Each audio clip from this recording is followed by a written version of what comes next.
আসসালামু আলাইকুম ভাই সকল, আপনারা দেখতে পাচ্ছেন এই মসজিদটা খুব সুন্দর মসজিদ এবং ডিজাইনটা এত সুন্দর করা হয়েছে। চারিদিকে আপনারা দেখে বুঝতে পারবেন, সরু করে চলে গেছে, কি সুন্দর ডিজাইনটা একইভাবে দেখতে লাগছে। তা এই মসজিদের একটু ইতিহাস আপনাদের করে জানাই। এই মসজিদটা আবদুল্লাহ নামে মশহুর বা পরিচিত। তা এই মসজিদটি মোহাম্মদ সাল্লামের ফুফুতো ভাই চাচতো ভাই হবে আল্লাহ সাল্লামের, আবদুল্লাহ।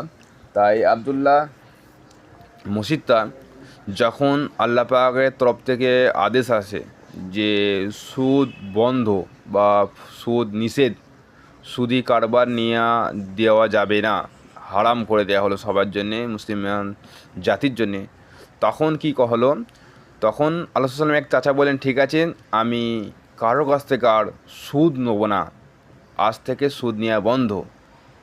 তখন এই আবদুল্লাহ, এই চাচাতো ভাই, তখন বললেন, আমি তো সুদের ব্যবসা করি, আমার চাচা সুদ নিয়ে বন্ধ করে দিয়েছে, তা আমি শুধু সুদ নয়, আমি আসলটাই মকুব করে দিলাম, সুদ আসল সমেত।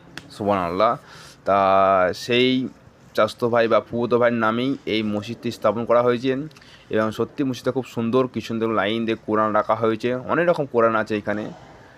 তা সামনে এটা যে মিডিল ফন্ট, সামনে ইমাম সাহেবের জায়গা, ডান দিক বাম দিক বড়ো প্যাচেস।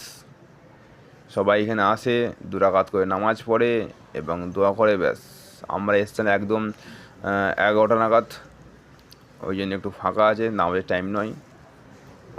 আপনারা দেখতেই পাচ্ছেন, যারা আসে কাবা ঘরে ওমরা বা হজ করতে, তারা সবাই এই মসজিদে একবার করে ঘুরে যায় বা দেখে যায়, বা এখানে দুরাকাত নফল হোক বা সুন্নত নামাজ পড়ে যাওয়াই যায়। আপনারা দেখুন, সুবহানাল্লাহ, মসজিদটা খুব সুন্দর। এবং পিছন দিকের মহিলাদের ব্যবস্থা করা আছে, তাই আলাদা প্যাসেজ বা আলাদা কক্ষ করা আছে, এবং সামনে পুরো এটা হচ্ছে পুরুষদের জন্যে। সুবহানাল্লাহ, দেখতে খুব নজারা ভালো লাগছে। আর আমরা এখান থেকে চলে যাবো একদম ওমরা করার জন্য, রওনা দেবো ইনশাআল্লাহ। সবাই দোয়া করবেন আমাদের জন্যে।